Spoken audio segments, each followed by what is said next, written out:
दिल्ली के भारत मंडपम में 5 दिवसीय एआई इम्पैक्ट समिट चल रहा है। समिट के पहले दिन यानी सोमवार को प्रधानमंत्री नरेंद्र मोदी ने एआई इम्पैक्ट एक्सपो का उद्घाटन किया। पहले दिन सबसे बड़ा आकर्षण का केंद्र एआई इम्पैक्ट एक्सपो ही रहा, जहां 300 से भी ज्यादा अलग अलग तरह के स्टॉल्स एग्जीबिशन में देखने को मिले। कंपनी और स्टार्टअप्स ने अपने अपने पवेलियन पर एआई इनोवेशन और फायदों के बारे में बताया। एआई इंडस्ट्री की दिग्गज कंपनियों ने भी अपने अपने मॉडल इस दौरान शोकेस किए। इसमें ओपन एआई, एंथ्रोपिक, गूगल जैसी बड़ी बड़ी दिग्गज कंपनियां शामिल हैं। पीएम मोदी ने उद्घाटन के साथ एग्जीबिशन में अलग अलग स्टार्टअप्स के मॉडल भी देखे। भारत मंडपम में लगे इस समिट में नेता भी पहुंच रहे हैं और एग्जीबिशन में शामिल हो रहे हैं। मंगलवार को एग्जीबिशन देखने के बाद नेताओं ने भी क्या कुछ कहा, एक बार आप वो भी सुनिए।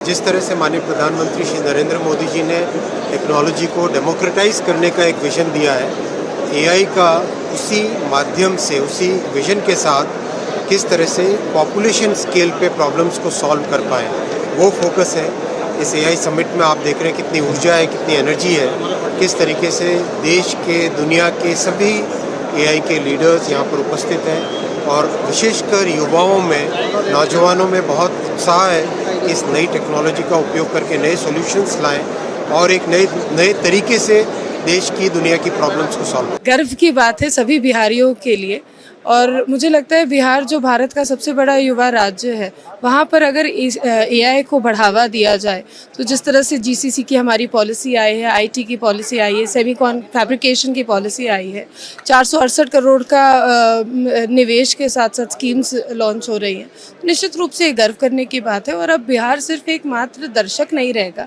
बल्कि ये state that can lead the AI development alongside India.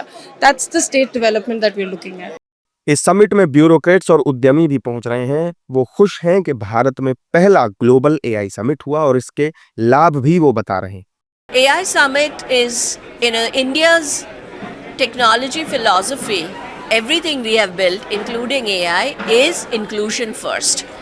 Everything, like you think about DPI, you think about all the digital public infrastructure. It started from the grassroots and then scaled up. So everything that India builds is starting from the grassroots to ensure that the last woman in the food chain is first being impacted, is being helped, and then we scale up. So I think India has a very, very inclusive tech culture where it not only benefits women, but we are also embracing women entrepreneurs, women developers to come and build the technology. It's really great to be part of the AI Summit. This AI Summit in Delhi tells you that India has arrived. India is going to be the third largest economy in the world. Artificial intelligence is going to be a big part of it. All the world leaders, all the top players, Sam Altman, Bill Gates, everybody's here in India. It's exciting times. How can you not say that to be having this summit in Delhi where all the world leaders are here, it is just off the charts, and I'm very proud to say that New Delhi, and to see the Prime Minister Modi talking about AI, about a future of India is extremely important. आने वाले दिनों में दिग्गज AI कंपनियों के CEO भी इस summit में शामिल होंगे। इसमें दुनिया भर से डेलीगेट्स भी आ रहे हैं और एआई को लेकर चर्चा भी हो रही है। हालांकि भारत मंडपम में आयोजित इस इंटरनेशनल समिट के कारण कड़ी सुरक्षा व्यवस्था और कई प्रमुख रास्तों पर रूट डाइवर्जन लगने की वजह से दिल्ली के अलग अलग इलाकों में वाहनों की लंबी कतारें देखने को मिली।